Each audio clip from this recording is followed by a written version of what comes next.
luwag ng dibdib. At sabi niya, sa akin kayo makinig. Para na niyang sinabing, huwag sa iba. So niya, learn from me. I am gentle and humble. So ang Christian counseling, ang Christian teaching is gentle and humble. Sabi nga nun, magaan ang ipapataw ko sa inyong mga balikat dahil tutulungan ko kayo at dahil ako na ang nagdala ng bigat na yon. Ito ba ang napapala natin sa ating pagiging Kristiyano? Sa pagsali sa church, sa pagiging active. Because Christ's mission is to give rest and comfort.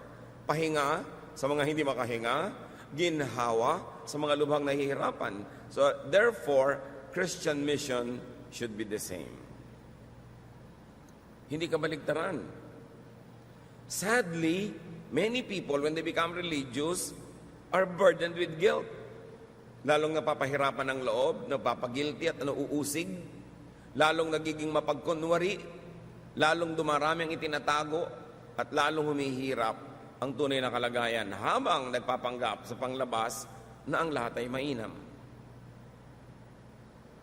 The ministry of the church is not to accuse. Accusing is the work of Satan. Revelations 12:10. Then I heard a loud voice in heaven say, now have come the salvation and the power and the kingdom of our God and the authority of his Christ. For the accuser of our brothers, who accuses them before our God, day and night, has been hurled down. So the accuser of our brothers, yun daw taga-usig, ay napalaglag na ng kapangyarihan ng Panginoong Hesus. So ang gawang mang-usig ay hindi gawa ng church at hindi gawa ng Kristiyano. Ito'y gawa ni Satanas. Pero bakit ang dami-dami mga Kristiyano walang ginawa kundi mang-usig? Nagiging mahirap tuloy sa isang taong maging totoo, kailangan siyang magpanggap dahil baka siya mausig. At ito po ang pamagat ng ating pag-aaral ngayon. Guilty? Could you be burdened by a needless load? Meron ka ba dyan na pinaghihirapang dalhin na hindi naman pala dapat? Salamat, Ama, dahil kayo mapagpalaya, lalong-lalo sa ministry ng iyong anak na si Jesus. Turuan niyo po kaming maunawa ito, mai-apply ito sa aming buhay. Patawarin niyo po kami sa aming mga kasalanan, buong puso naming tinatanggap ang inyong pagbubuong muli sa aming mga kasiraan, pagtatayo sa aming mga pagkakadapa, at paglilinis sa aming mga karumihan. Be our speaker, teach us, set us free. In the name of Jesus, your Son, we pray with thanksgiving. Amen. What are the major sources of guilt? Ano ba mga pinagmumulan ng mga pag-uusig ng ating budhi? Unang-una na, at natural lang naman, broken commands of God. Mga alam nating talagang salita at utos ng Diyos na ating nilalapastangan, hindi sinusunod. Natural, nagkakaroon tayo ng guilt because we were created to obey God. And whenever we disobey God, we are wired to feel guilty. But there's another source of guilt, which should not be commands of men mistaken for commands of God. Utos nang akala natin ay utos ng Diyos. Yung pala utos lang ng tao. Salita na akala natin ay salita ng Diyos, yung pala'y salita lang ng tao. God gave the Jews 10 commandments. But over time, the religious authorities added 613 mitzvot or more commands and prohibitions. 10 lang ang utos ng Diyos. Ang idinagdag ng mga pare, 613. Nasa salitang Hebrew ay tinatawag na mitzvot. In other words, it was added to the original commandments of God. So a big and wide source of guilt. Kung yung 10, hindi mo na masunod-sunod, dagdagan pa ba naman ng 613 more? Kaya sa Israel, hanggang ngayon, kung lalakad kayo sa kalsada, o kahit sa New York, may mga Hudyo na iba yung ayos ng mga patilya, may mga sombrero, may mga ibang ayos ng buhok, may mga tali-tali sa bewang. Ibig sabihin nun, they are conservative Jews. they are committed to obey not only the Ten Commandments, but also the 613 misvots.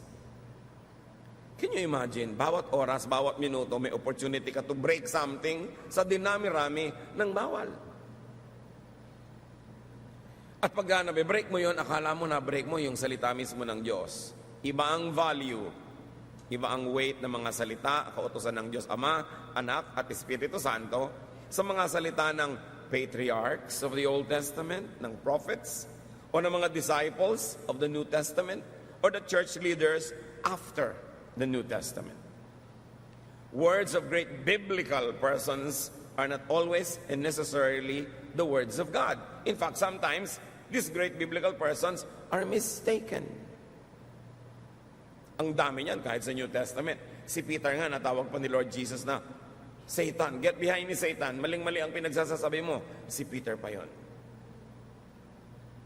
So what do we do with the words of the prophets, of the patriarchs, of the disciples, of the apostles? What do we do with the words of pastors and priests and religious leaders? Bring them, refer them to the words of Jesus.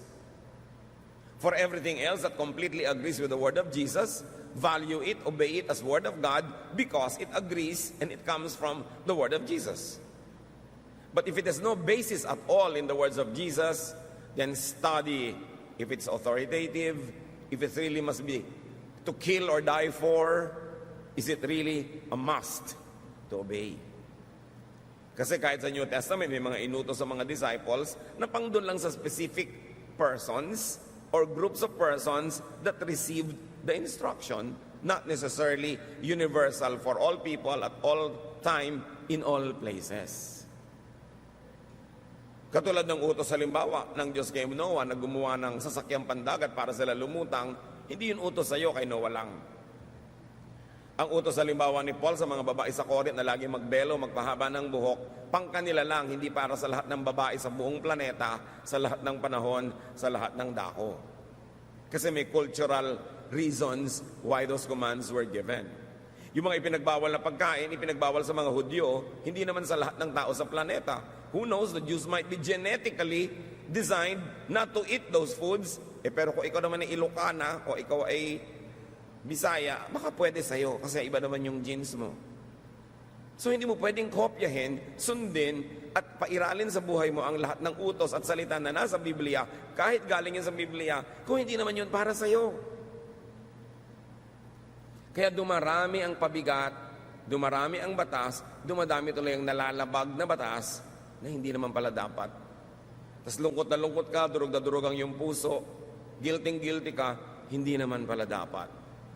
What are some examples of sources of guilt? Let's read from Matthew 12:1 to 8. One Sabbath, Jesus and his disciples were walking through some wheat fields. His disciples were hungry and began picking and eating grains of wheat.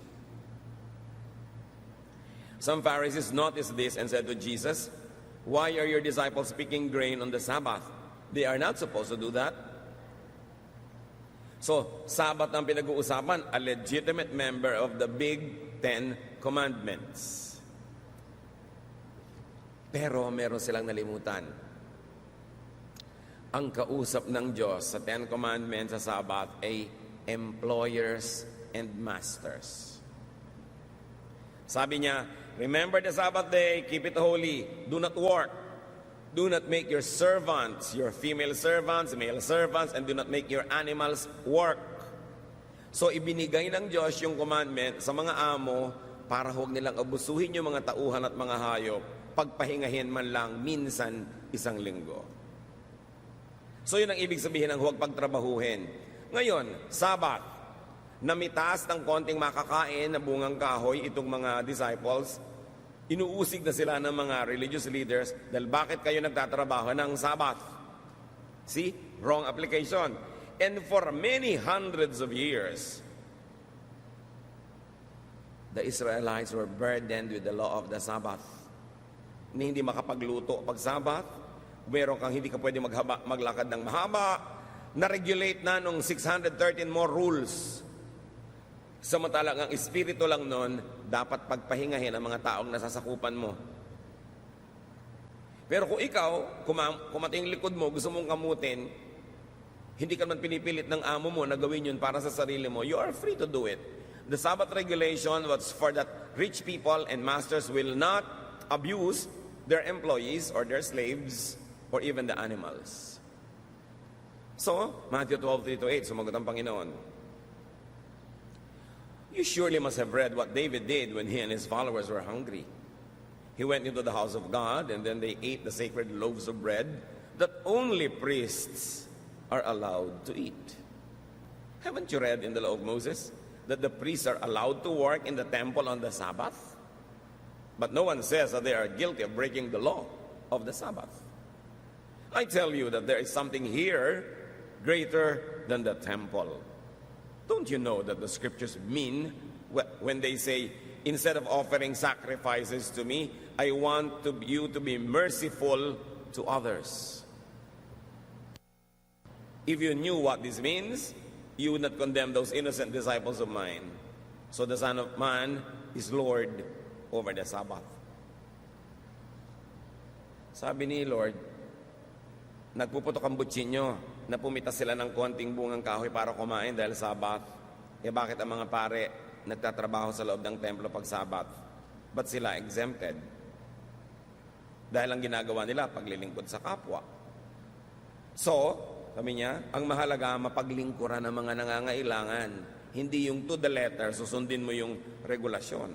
In fact, the regulation was meant for masters not to abuse people under them. So, kindness to the needy was an exemption, according to the Lord. Jesus was trying to take the guilt away from certain acts of piety or acts out of needs.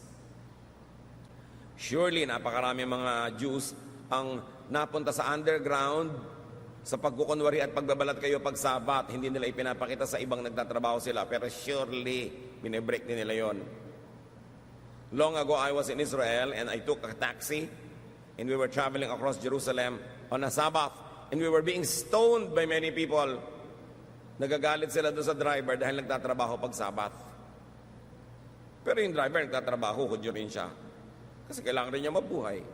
Siguro meron siyang matinding pangangailangan for funds. So to feed the hungry, the regulation on the Sabbath, and even the holy bread were bended. In fact, dalawa yung inungkat ni Jesus. Sabi niya, nalimutan niyo na ba? Kahit yung banal na tinapay na nandun sa loob ng bahay dalanginan na dapat pari lang ang kakain, pumasok si David, may dalang mga lalaking gutom na gutom, kinain nila yung tinapay, ipinakain ng priest. O, nagalit ba ang Diyos? So, sino umimbento na yung tinapay doon sa dambana ay para lang sa mga pare? Sino umimbento ng batas? Di mga pare. Hindi naman nagalit ang Diyos nung kinain nila David yun. Dahil ang pagkain ay para sa nagugutom. Malangan mamatay ka sa gutom, may tinapay dito na sabi ng batas para sa mga pare, so huwag mong kainin. At alam niyo ba, napakarami mga tao na nagugutom, nahihirapan, nagdurusa. Akala nila kasi dahil sa dapat nilang sundin, ang akala nila ay utos ng Diyos. Needless lang naman pala yung suffering nila. So napakahalaga. Kindness over technicality. And Jesus says, should the kind be guilty for being kind? Should I be guilty for allowing my people to eat and to pick fruits on a Sabbath while they are hungry? Will my act of mercy not exempt us from this law? Sabbath pa yun, ha? Paano pa kung hindi Sabbath yung binrek, wala sa Ten Commandments? Siguro mas pwede. Basta tama yung konteksto. Mark 7:1-9. Some Pharisees and several teachers of the law of Moses from Jerusalem came and gathered around Jesus. They noticed that some of his disciples ate without first washing their hands. So kanina, eating on a Sabbath, picking fruits on a Sabbath. Ngayon, eating without washing their hands. The Pharisees and many other Jewish people obeyed the teachings of their ancestors. They always wash their hands in the proper way before eating. At alam niyo ba yung proper way of washing your hand? There is a proper way of washing a cup, a glass, a plate, utensils. There's always a proper way. Therefore, there are many improper ways. At again, pag hindi mo nasunod yon, guilty ka na naman of breaking the law. So ngayon, ang issue nila, ba't di sila naguhugas ng kamay? Verse 4, none of them will eat anything they buy in the market until it is washed. Yun daw ang ugali ng kanilang mga aninuno. They also follow a lot of other teachings, such as washing of cups, pitchers, and bowls. The Pharisees and teachers asked Jesus, why don't your disciples obey what our ancestors taught us to do? Why do they eat without washing their hands? So now washing one of the 613 mitzvot. Mark 7:6-9. Jesus replied, you are nothing but show-offs. Pasikat lang kayo, palabas. The prophet Isaiah was right when he wrote that God had said, all of you praise me with your words, but you never really think about me. It is useless for you to worship me when you teach rules made up by humans. You disobey God's commands in order to obey what humans have taught. You are good at rejecting God's commands so that you can follow your own teachings. So Jesus here was referring to those 613 mitzvots. Sabi niya, imbento nyo lang yung rules na yan. At sa paggigiit ninyo na masunod ang mga inimbento nyong mga patakaran, ang hindi tuloy nasusunod ay yung mas malalim, mas mainam na utos ng Diyos. Ano yon? Yung maging mabuti, maging mabait, maging matulungin sa kapwa, mapagtanggap, maibigin. Yun ang mahalaga. Pero ang pinapahalagahan nyo, ano dapat isuot, gaano kahaba ang palda, gaano kahaba ang buhok, may hikaw ba ang lalaki o wala, magtatato ka ba o hindi, ano ba ang kakainin sa Lord's Supper, anong uri ng tinapay, ano ang pwedeng tugtog, piano lang ba, organ, pwede ba ang drums, ang dami-dami nyong arte. Hindi naman yan galing sa Diyos. Nag-aaway-away kayo, nagkakagulo kayo, anong version ng Bible ang babasahin? Ipipilit ng iba, isa lang ang version na tama, yung version namin, at mag-aaway-away sila. But none of those versions existed during the time of Jesus. So paano mo sasabihin nyo lang ang version na tama, hindi nga nag-e-exist yun nung panahon ni Jesus? Hanggang ngayon mga kapatid, ang daming pagpapahirap ng simbahan, anumang simbahan, sa mga sumusunod. Kasi imbento ng maraming rules, dumadami tuloy ang pagkakataon to break those rules or to fail, and people end up being guilty. So here Jesus identifies a mitzvah as made up by man, competing with and prioritized by the religious over God's own commands. Katulad ng pagtatalo, ano ba yung baptism? Pouring? Sprinkling? Immersion? Hindi yan pinroblema ni Jesus. Marami lang naging mga modes of baptism later on in the New Testament, and all of them biblical. But after the New Testament, now Christians everywhere are quarreling which mode is the correct one. Another mitzvot. Nadagdag na doon sa 613. Idinagdag ng Christians. Kasi kung may 10 commandments ang Diyos, may 613 mitzvot ang mga Jews, ang mga Christian, ang dami pang idinagdag lalo. Kaya ngayon ang Kristiyano, wala nang maisip kundi masama ako, mali ako, nagkamali ako, nagkasala ako, puro guilt. Now, Jesus exposes the needless burden that the religious impose on the people. Matthew 23, 1-4. Jesus said to the crowds and to his disciples, the Pharisees and the teachers of the law pile heavy burdens on people's shoulders and won't lift a finger to help. Sabi yung mga religious leaders ninyo, walang ginawa kundi patawan kayo ng mabibigat na mga pasanin, hindi naman kayo tinutulungan. Tapos pag nagkulang kayo, uusigin kayo. Ang daming regulasyon. Dumagdag na ng dumagdag. Ano dapat ang suot ng choir? Ano dapat ang uniform ng mga babae? Ano dapat ang ganito? Ano dapat ang ganon? Dapat ba mag-girlfriend o mag-boyfriend ng isang youth na hindi pag-graduate? Pagka ba-member kayo ng choir, hindi kayo pwede magligawan. Lahat ng rules na yan, invento na lang ng tao. Hindi ko sinasabing masama yung rules, pero invento ng relihiyon. Always tuloy, there is an opportunity to fail And there's an opportunity to be guilty. So guminhawa ba ang buhay mo nung naging Christian ka? O lalong sumikip? Nakalaya ka ba o lalo ka lang ngayon nagpapanggap para hindi ka mapagalitan o madisiplina? Pampahirap ang sobrang relihiyon. Pampabigat, pampasikip ng dibdib. At hindi yan ang misyon ni Jesus.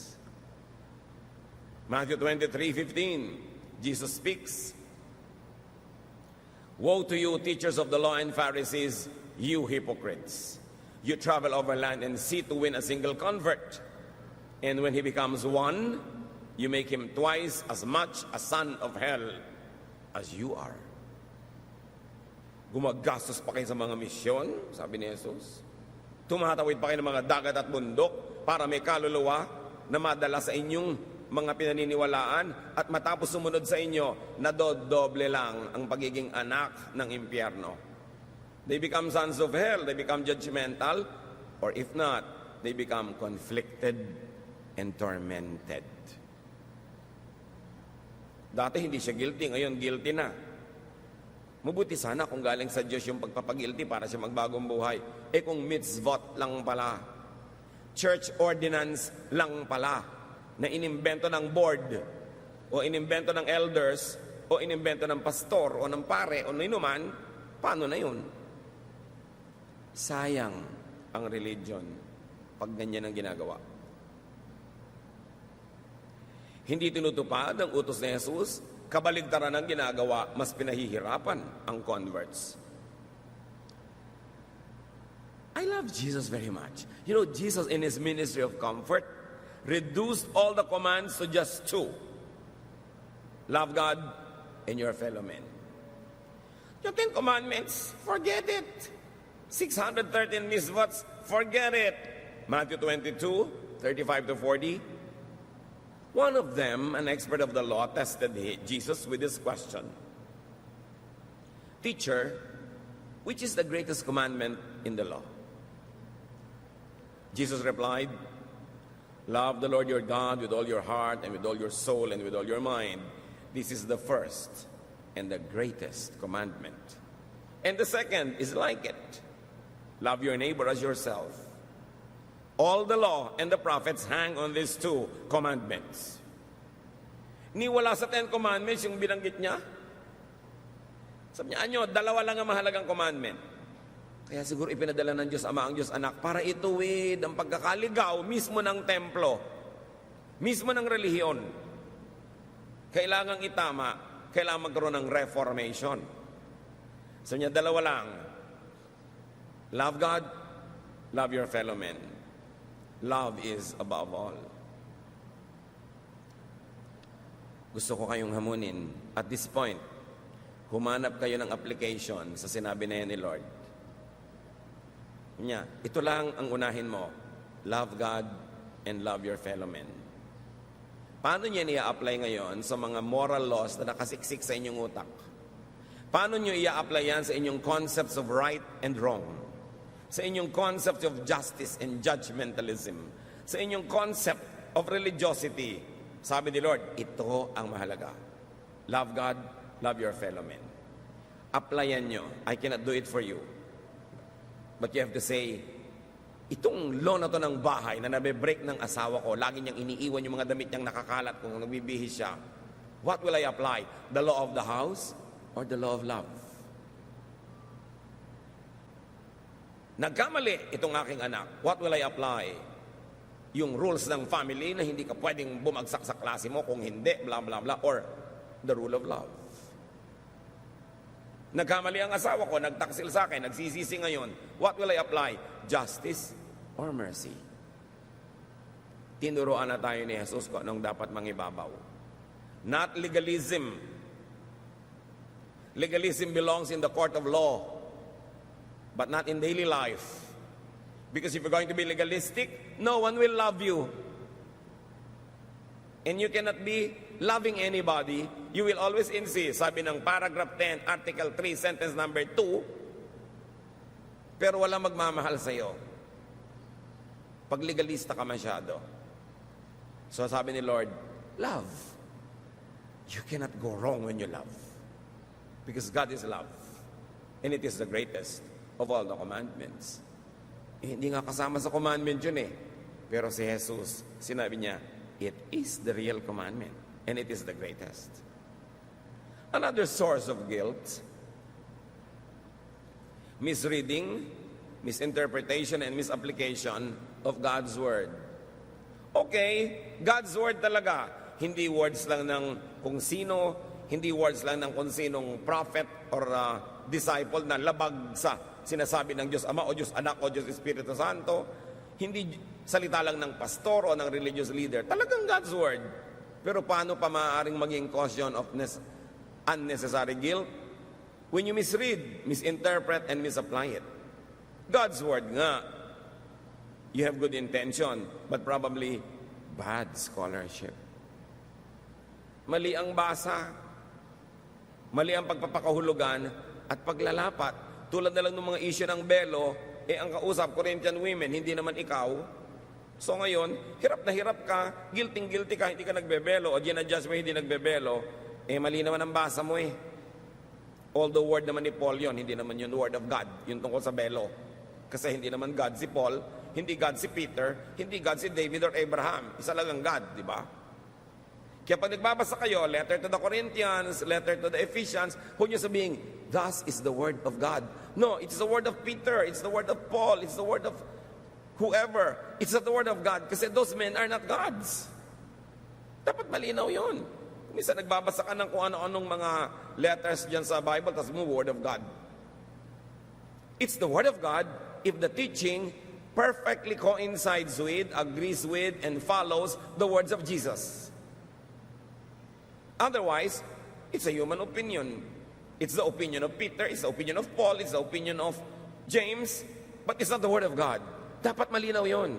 Magkakaiba ang tindi, bigat at halaga ng mga salita. So what are the additional causes of guilt? Let us cite some examples. In addition to Old Testament and New Testament teachings, ito na ang sources of guilt, as we have mentioned.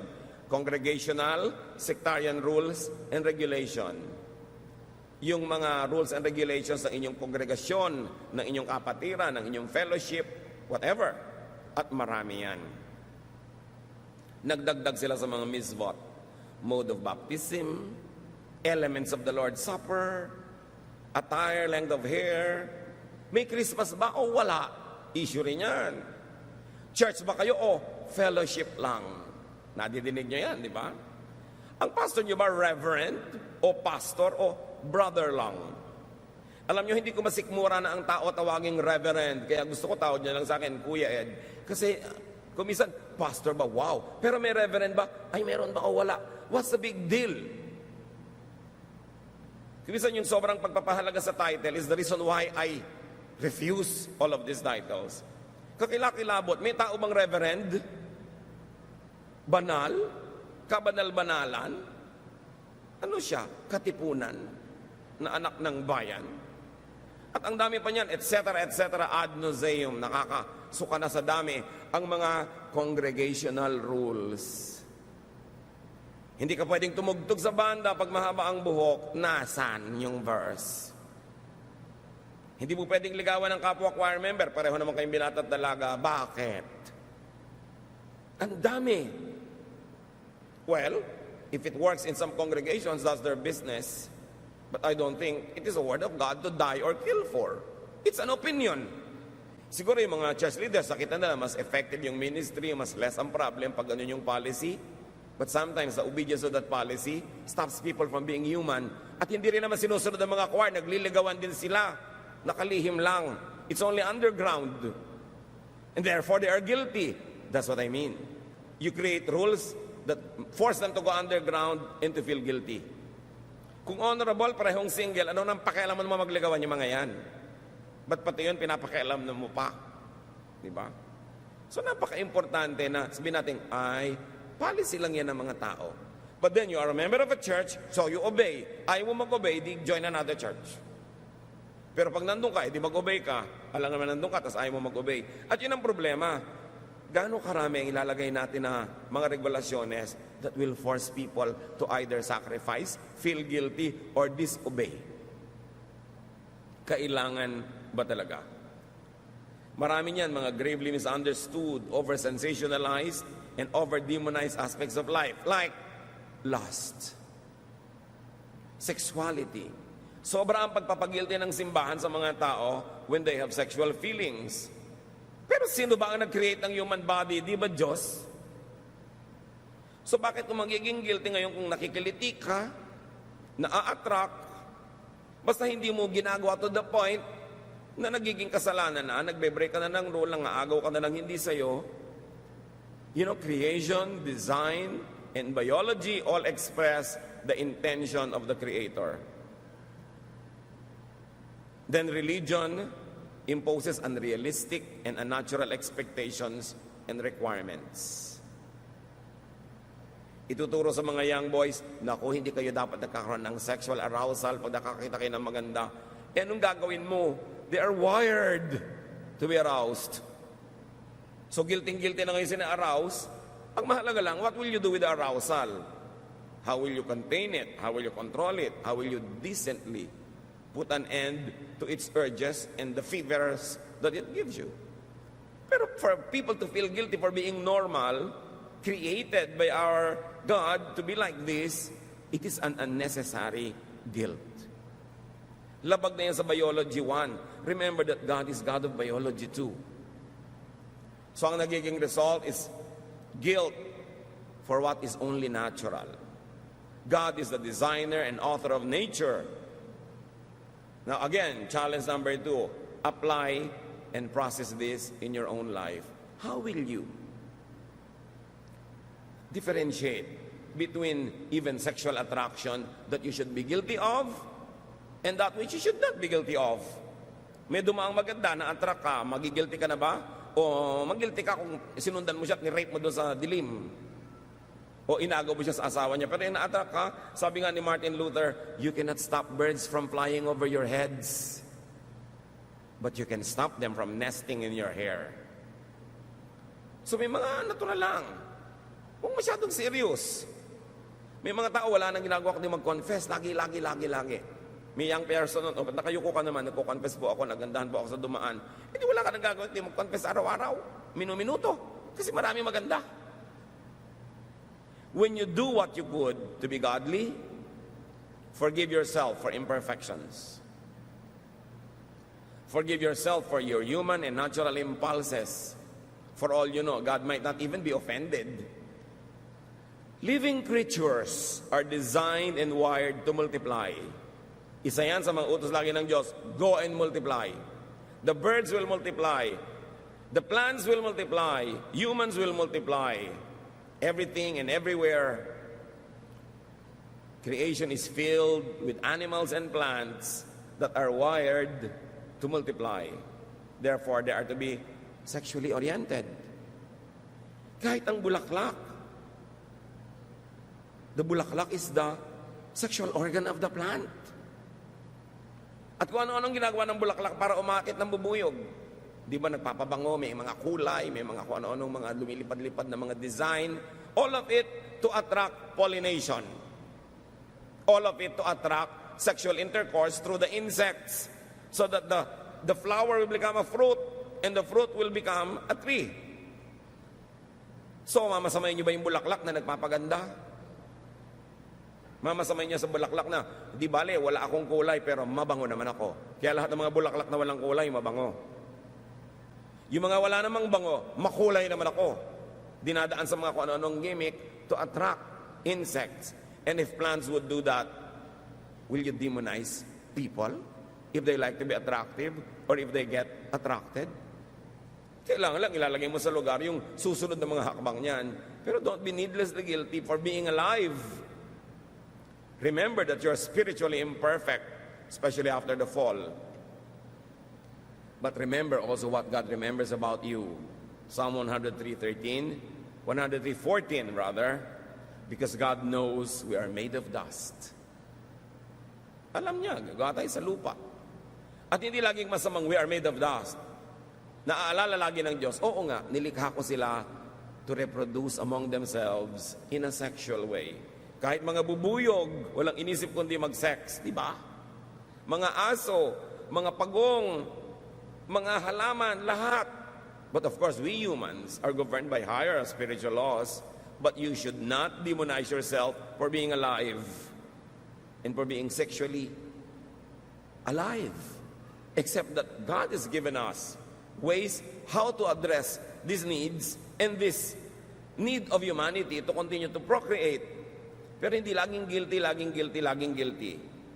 Merong dapat ika-guilty, merong hindi. Kayo ang pumili. But remember, biology, plants, animals, and humans are made of dust. It could mean are sexually oriented. That is the way we reproduce. Psalm 51:5, surely I was sinful at birth, sinful from the time my mother conceived me. What a sobering realization or acceptance. Hindi ito laging self-condemnation. Surely I was sinful at birth, sinful from the time my mother conceived me. It could be a very enlightened way of accepting oneself. Oo nga, I can strive to be better, I can strive to be good. Once in a while, I will have some dosages of momentary perfection, but I cannot be perfect for long because I am made of dust. And in sin, my mother conceived me. It is not meant to justify wanton wrongdoing, but it is meant also to make us realize that there is an end to what we can do as humans, and we should not be guilty for being humans because we are still in the human frame. Another cause of guilt, which should not always be, is the issue of pleasure. Diyan magaling ang church, o sige lahat na nag-enjoy. Bawal mag-enjoy. Bawal ang masarap na pagkain at marami. Bawal ang magandang damit. Bawal ang alahas. Bawal ang ganito. Bawal ang malaking bahay. Bawal ang ganito. Lahat. But Solomon says, in all his wisdom, enjoy life. So will you be guilty for enjoying? Sabihin, naku, tama po ba, pastor, na magpa-party po kami, ang dami namin gagastos, and tapos maraming mahirap. Gusto mo, huwag ka na mag-party, pamigyan mo na lang sa mahirap lahat ng pera mo. Mahirap pa rin naman po sila kahit ibigay namin yung pera namin. Di mag-party kayo ngayon para huwag ka mag-guilty, magpadala ka ng pagkain doon sa mga mahirap mo kapitbahay. O magpadala ka ng donation sa charity, a certain % of your budget. Pero alam mo, hindi ka na mag-party, bine-bless ka naman ng Diyos with abundance, tapos mamumuhay ka rin na parang mahirap, parang binaliwala mo naman yung blessing sa'yo ng Diyos. So, lalagyan mo ng balanse para di ka mag-guilty. Marami pang issue, especially the issue of divorce. Alam nyo, kung masusunod lamang ang napakaraming unhappy couples, they will like to have divorce. But many are confused. Many are condemned, and many suffer needlessly. And one gravely misunderstood verse is Malachi 2:16. I hate divorce, says the Lord God of Israel, and I hate a man covering himself with violence as well as with his garment, says the Lord Almighty. So guard yourself in your spirit and do not break faith. Ano ang kahulugan ng mahiwagang verse na ito na kino-quote ng lahat ng Christian who are against divorce? But they usually quote it out of context. Sabi ng Diyos, ayoko ng diborsyo na para bang ginagamit lang yung diborsyo ng mga tao na damit, pangtakip sa kanilang mga violence, pangtakip sa kanilang mga bisyo at mga kasamaan.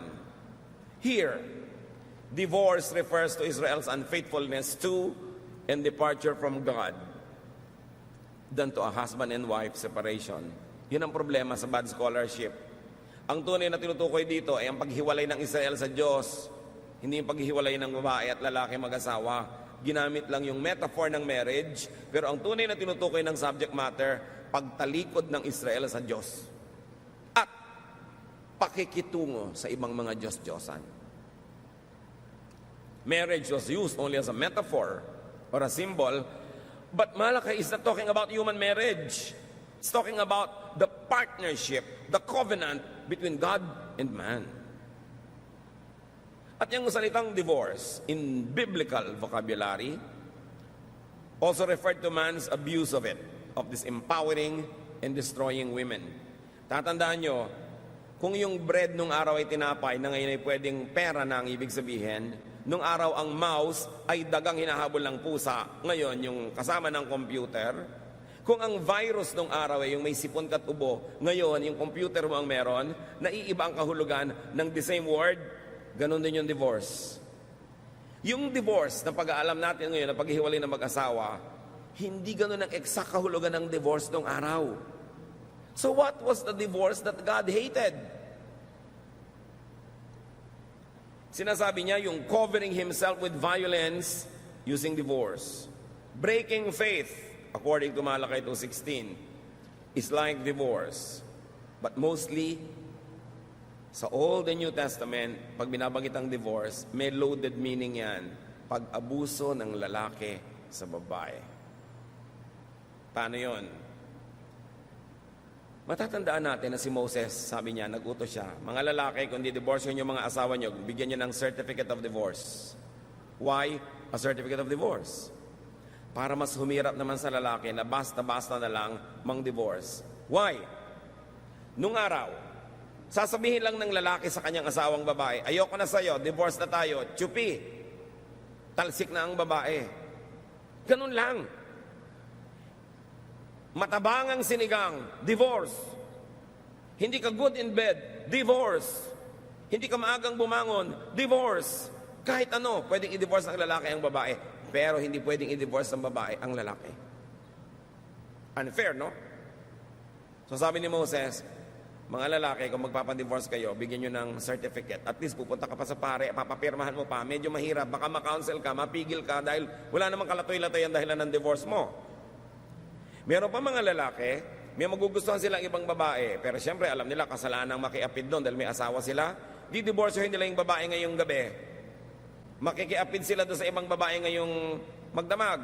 Bukas ng umaga, sasabihin na sa babae, balik ka na dito, asawa na uli kita. Di ba di-divorce mo na ako? Ang patunay mo. So sabi ni Moses, bigyan nyo ng certificate. Kasi ang dali-daling baligtarin ng lalaki yung babae. Ang dali-dali niyang pahirapan. So, the certificate of divorce was a protection for women.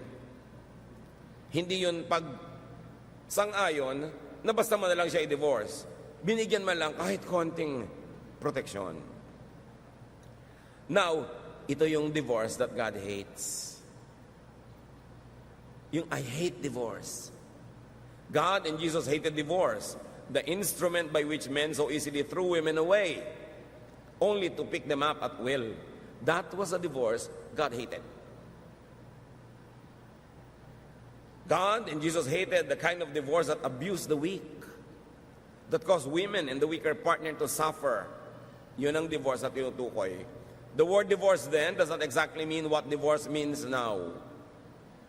So hate pa rin man ng Diyos ang divorce kung ang dahilan at ang pagdi-divorce ay para mapalaya ang sino mang partner na nahihirapan, nagdurusa, nalalagay sa panganib dahil murderous or insane yung husband, pinagtataksilan, inaabuso ng harap-harapan, will God still hate a divorce in that context? Yun ang pangatlong challenge. Isipin nyo. I-apply nyo sa buhay nyo. Kasi maraming tao, sa pagsunod lang sa do not divorce, nawasak na yung buong buhay nila, kaisa-isa lang yung buhay, paano kung nagkamali ka pala ng pinakasalan? Hindi yung bisyo na, dinidivorce ko siya kasi mabaho ang paa, kasi malakas umilik, kasi hindi kumikita, bla bla bla. Hindi yon. Pero yung talagang, ang napangasawa mo, baliw, pinaplansya ka habang tulog ka. Pag bangon mo, nakabitin ka, binibigti ka pala. Inuuwian ka ng babaeng tatlong sabay-sabay sa bahay mo, wala kang magawa. Sa palagay nyo, pag dinivorce yung husband nyo na yon, hate pa rin ng God yung divorce. Think. Because God is kind and God likes the weak to be strengthened. The imprisoned to be free. What if you are imprisoned in a horrible, nightmarish partnership? Will God still hate the divorce? Think. Even adultery and covetousness were forbidden, mainly because women were counted as their husband's properties. Alam niyo ba mga kapatid, na kaya pinagbabawal yung covetousness, yung 10th commandment, you should not covet your neighbor's wife because property laws would be broken. What do I mean? Balikan natin na Exodus 20:17, the 10th commandment. You shall not covet your neighbor's house. You shall not covet your neighbor's wife, or his manservant, or maidservant, or his ox, or donkey, or anything that belongs to your neighbor. So, sinong kabarkada ng wife? Ang mga baka, ang mga kambing, ang mga ari-arian, ang traktora, ang kotse, ang motorsiklo. Ang hindi pinapakovet sa Exodus 20:17, property ng another man, and the wife belongs to that. The context of not coveting your neighbor's wife is not to respect the wife, but to respect the man who owns her. Because in the Old Testament and up to the New Testament, a wife is a property. Kaya nakita niyo yung pagpapalaya ni Jesus sa mga babae? Yung kasama niya kahit saan, mga babae na hindi nagpapaalam sa mga asawa. Nagkaroon sila ng freedom from being owned by a man.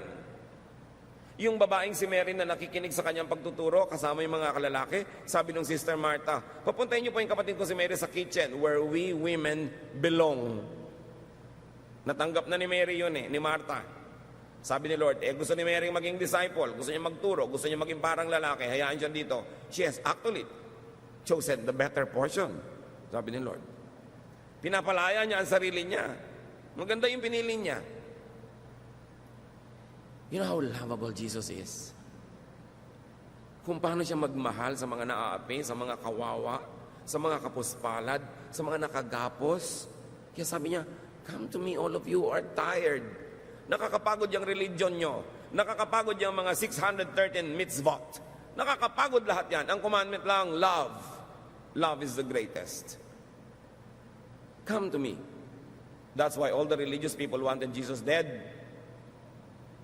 Because he was changing the system. He was setting the captives free. He was setting prisoners free. He wanted every person, man or woman, child or old, rich or poor, to enjoy life, to have a meaningful life, to develop their personality, and not to be the shadow of someone else, even if that someone else is your father or your husband or your mother. You were created in God's image, and Jesus was setting people free. The church system will make people feel guilty so that they will not want to be free, or if they were able to be set free, they will be willing to be caught again and be imprisoned again because they are guilty. Can you imagine the wife being classified with servants, animals, and properties? So masamang pagnasaan, hindi dahil siya isang marangal na babae, kundi dahil property kasi siya ng kapwa lalaki, at ang kinakausap sa 10th commandment ay mga lalaki. Ang kinakausap sa commandment on the Sabbath ay mga amo o mga masters, which are also male. So ano pa mga guilt nyo? Nagigilty ka na hiniwalayin mong asawa mo na lagi ka na lamang na pinagtataksilan, ninanakaw ang savings mo, pineprenda ang mga alahas mo, tapos inuuwian ka ng syphilis, sisipin kung kani-kanino, tapos uuwian ka ng mga gonorrhea, tapos ngayon humihiwalay ka, pinapagilty ka ng religious counselor mo, sabi niya, alam mo, ang gusto ng Diyos, bumalik ka doon, magdusa ka because God hates divorce. Wrong reading. Meron pang isang accusation na lagi tayong guilty, materialism. Hoy sister, di ba? Kristiyano ka na, bakit ang dami-dami mong damit? Bakit ganito, ganon? Guilt for having fine things. Guilt for being comfortable. Of course, this guilt is fed and fanned and promoted by the church that glorifies sacrifice, that demonizes possession of properties. Why? Because the churches want you to donate everything you have. Kaya pinapagilty ka pag may mga ari-arian ka, brother, mas malaki pa ang bahay mo kaysa sa church. Diba? Nakarinig na ba kayo ng mga ganon? Mabuti pa yung bahay mo, may garahe, yung church, wala. Actually, may truth naman yun. Pero kung pinaghirapan niya yun, property niya yun, ba't mo pinapagilty? Proverbs 15:6, the house of the righteous contains great treasure. Righteous siya, kumikita siya, huwag mo siyang pagiltihin. Hayaan mo siya magkaroon ng magandang kama kung gusto niya. If God blesses you with abundance, enjoy it. Just don't fail to share. Don't fail to give to God what is God's and to your fellow men the help, the charity that you could. But enjoy God's blessings to you. You don't have to be guilty for being rich. Pinayaman ka ng Diyos, tapos babaliwalain mo, di binabaliwala mo yung bigay sa'yo. So another source of guilt is of course the excessive focus on sin and guilt. Wala nang itinuro kundi kasalanan, kasalanan, kasalanan. Kaya marami tuloy mga Christian, pag matagal na sa church, ang nagiging nangyayari sa kanila, wala ring inuungkat kundi kasalanan ng iba. Walang hinahanap kundi kasalanan ng iba. The burden of sin and guilt, of course, makes the priest and other dispensers of forgiveness look more important. Siyempre, lagi kang uusigin kasi nagiging mahalaga tuloy yung ministry ng mga religious leaders na laging magbibigay sa iyo ng kapatawaran. Kung nasa ritual ng simbahan na yun na pwedeng magbigay ng kapatawaran yung leader, naging importante siya, so lalo kang papagiltihin. Now, what are the cures to guilt and to needless guilt? Obedience to God, of course. You don't want to be guilty? Be perfect. If you could. Babalikan natin yan. Another cure, knowledgeable, wise, and spirit-led scholarship. Pangontra sa pinag-usapan na natin kanina na careless or substandard knowledge of the Word of God. Mali-mali interpretation, mali-mali ang reading, nahihirapan tuloy. There should be differentiation of man's commands from God's commands. Men in the Bible, men outside the Bible, men in your church, man-made rules. Dapat clear. Ito talaga yung 10 Commandments. Pero, sabi ni Jesus, dalawa na lang, love God and love fellow men. Ano ngayon ang relasyon ng mga ibang regulasyon ng buhay mo doon? Process it, the fourth challenge. That's why, so they really feel it. Dinidikdik ng pastor talaga ng mga religious leader. Sunday is for the church. May lagnat ka, hindi ka makapunta sa church. Birthday ng nanay mo, may celebration kayo sa Palawan. Sasama ka ba o mag-church ka? Kung sumama ka, will you be guilty? It's a challenge for you. Process it. Against God's commands, against God's love, against what is needed, against what is practical, what is decent. Process it. Pero siguro naman kung out of the 52 weeks, 40 na yung absence mo, dapat ka na talaga mag-guilty niyan. Tamaan ka ng kidlat, lumubog ka sa lahar. Kung gano'n na karami yung absent mo, no? Pero kung may mga mahalaga, may namatay, merong may sakit, may celebration, huwag ka lang lumampas ng more than 10% of the year na absent, dapat ka ba talaga mag-guilty? But some churches will make you feel guilty. Why? Because they want you to attend. Why? Because when you attend, you donate. Kung magte-text kayo, Pastor, absent po ako pero ipinadala ko na po sa Bangko de Oro ang aking tithe. Baka hindi ka na usigin. Absent ka pala, di ipadala mo para matulungan mo pa rin church. Kasi kahit absent ka naman, ganun pa rin yung rent ng building Di ba? Kahit absent ka, ganun pa rin yung bills ng kuryente. So yung mga obligasyones mo, huwag mo pabayaan dahil lang absent ka. O pagka-present mo, doble. Siguro hindi ka naaawayin ng whoever religious leader yun nandun. Kasi siyempre, the church has to survive its economic responsibilities. So, a knowledgeable, a wise, and a spirit-led reading, interpretation, and application of God's Word, and church history. Kailangan niya ng tao para mabawasan ng excessive expectations, oppressive standards, needless guilt when you fail, and needless judgmentalism when others fail. Test. Para malaman mo, ito bang teaching na ito is to die for, to kill for? Is it really from God? Use this test. Is it easy and restful? Itong policy ng church namin na to, doable ba? Easy and restful. Because easy and restful is the style of Jesus. Pag oppressive, ang hirap-hirap, baka hindi na style ni Jesus yan.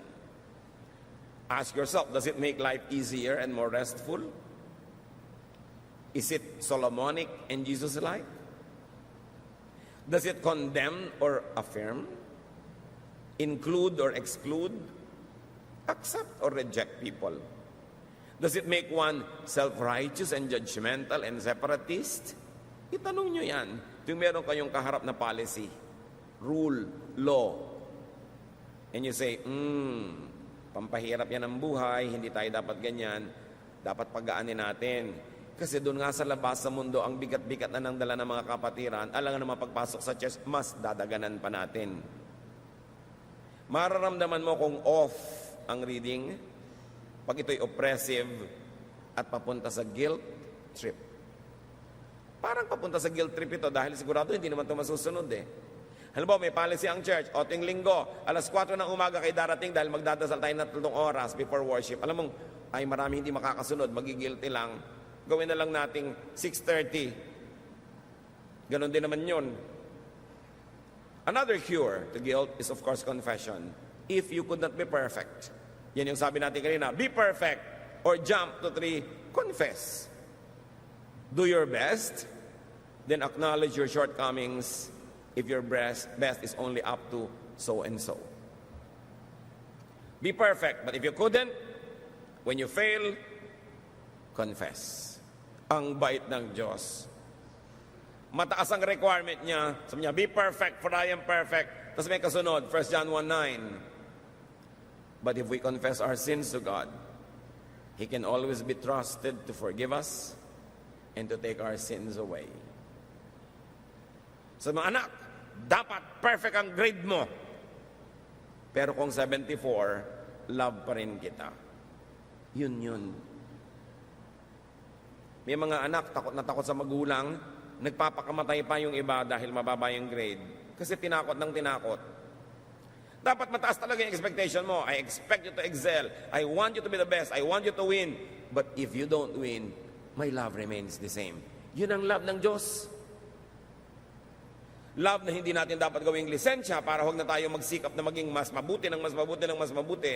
Total, patatawarin pala tayo. No. Sa pagtingin natin ng utang na loob, sa walang patakarang pagtanggap, sa walang hanggang pag-ibig ng Diyos, lalo tayong dapat mag-excel. Not because we are compelled, but because we want to return God's kindness. Hindi dahil tayo napipilitan, kundi dahil nating gustong suklian ang kabaitan ng Diyos. Kailan ba natin mauunawa, maia-apply at mai-enjoy ang pag-ibig ni Jesus sa buhay natin? Anong ibig sabihin na meron kang tagapagligtas? Anong ibig sabihin na may naguhugas ng iyong kasalanan? Anong ibig sabihin na merong laging tumatanggap sa at nagpapatawad? Ang ibig sabihin nun, relax. Be restful. And let other people relax and be restful also. Maraming mga kapatiran, mas mahigpit pa sa Diyos. Diyos ang bahala. Gusto kong idiin, huwag gawing lisensya ito para maging pabaya. Pero lagi niyong tatandaan, pag nagawa niyo na yung best niyo at hanggang doon na lang, papunuan niyo kay Jesus. Siya ang pupuno. Siya ang perfecter of our faith. We strive, we struggle, but we cannot be perfect. So wherever we reach our maximum, our limits, let God be the perfecter. Let Him add so it becomes full. You want to be restful? Focus on forgiveness and justification in Christ. Focus on God's kindness. John 8:7-11. If any one of you is without sin, let him be the first to throw a stone at her. Sabi ni Lord sa crowd na gustong bumato sa babae na nahuli sa kasalanan. Again, he stooped down and wrote on the ground. At this, those who heard began to go away, one at a time. The older ones first, until only Jesus was left, with the woman still standing there. Jesus straightened up and asked her, "Woman, where are they? Has no one condemned you?" "No one, sir," she said. "Then neither do I condemn you." Jesus declared, "Go now and live your life of sin." Caught in the act, the people wanted to stone her to death. And Jesus says, well, sige, yung walang kasalanan, mauna na lang bumato. Wala siyempre naglakas ng loob dahil lahat may kasalanan naman eh. So sabi ni Lord, wala bang bumato sa'yo? Wala po. Hindi rin kita babatuhin. Umuwi ka na iha at magbagong buhay. Loving. Very nice. Maraming Christian, brethren, kapatid, judges, accusers, condemnators. And that is the work of Satan, not of Jesus. So, the last cure in the list, but not definitely in the truth about life, is acceptance of one's humanity, mortality, imperfection in this life. Also, acceptance of other people's humanity. Kailangan matanggap mong tao ka, hindi ka pa perfect. But you grow in the Lord. You grow in Christ-likeness. Room for improvement is the biggest room in the world. 2 Corinthians 3:18, the Lord's Spirit makes us more and more like our glorious Lord. So while you cannot be perfect, you can get nearer and nearer to perfection, to Christ-likeness. That is doable. That is required by God. So ulitin natin ang sabi ng Panginoong Hesus sa Matthew 11:28-30 to give a context to everything we have discussed. Come to me, all of you who are weary and burdened, and I will give you rest. Take my yoke upon you and learn from me, for I am gentle and humble in heart, and you will find rest for your souls. For my yoke is easy, and my burden is light. Let us strive to be Christ-like as much as possible. But when or where we fall short of God's glory, let us rest in God's love. Let your faith, let your religion, let your Christianity be a shelter, a resting place, a hospital, a healing place. Not a guilt box, not a courtroom, not a jail, not a torture chamber. Let us bring Christ back to Christianity. Let us bring rest and comfort back to Christianity the way it was during the time of Jesus, when all the sinners were going after Jesus and they were following him because they found rest and comfort and love and acceptance. The church cannot do less than be like Jesus. So accept your imperfection, even celebrate your humanity. 1 Corinthians 13:10. But what is perfect will someday appear, and what isn't perfect will then disappear. Sabi niya, darating ang panahon, the perfect will come, and the imperfect will pass away. All our imperfections will be made perfect in Christ. Pero darating pa lang yung panahon na yun. Sabi ng verse 13, for now, there is faith, hope, and love. But of these three, the greatest is, church, love. Darating ang panahon, sabi niya, mape-perfect tayo. Pero ngayon, hindi pa. So, ang pairalin nyo, pag-ibig. Pag-ibig sa kapwa. Pag-ibig din sa sarili. Do not condemn yourself needlessly for a sin that you have already confessed. For something wrong that you have already repented for. Maawa rin sa sarili. Kumisan, hindi naman tayo malupit sa iba, sa sarili. Kasi hindi natin napapatawad ang sarili natin sa mga kung anumang nagawa nating mali. Gusto natin habang buhay, pasanin yung cross. You don't need to do that because Jesus carried the cross for you. And Christ died on the cross for you, for your sins, for your guilt. Be free. Take that burden off your shoulder. Get a life. Celebrate life. Worship God. And be the person that God wants you to be. Dear God, we thank you. We thank you for freedom. We thank you for your kindness and goodness to us. Suriin mo kami, Panginoon, kung kami po'y nagiging masikip ang buhay dahil sa aming judgmentalism of others and of ourselves. Sa sobrang guilt na hindi naman pala dapat. Lord, ituro mo po sa amin yung mga bagay na dapat talaga mag-guilty kami pag mali at ginagawa namin. Pero bigyan mo kami ngayon ng clarity of mind, karunungan, na ihiwalay yung utos mo at utos lang ng tao, opinion lang ng tao, regulasyon lang ng organisasyon. Ituro mo sa amin, Lord, kung gaano kami dapat magsakripisyo sa pagsunod sa mga ito. Gaano kami dapat mag-guilty kung hindi namin nasusunod. O dapat nga ba kami mag-guilty in the first place? Turuan niyo po kami, Lord, na lumaya. para yung nalalabing mga panahon sa buhay namin, lalo magkaroon ng kulay, ng tunog, ng musika, ng direksyon, ng kabuluhan, at ng kagandahan. Set us free from our guilt and teach us to set others free as well. Yumuko tayo patuloy sa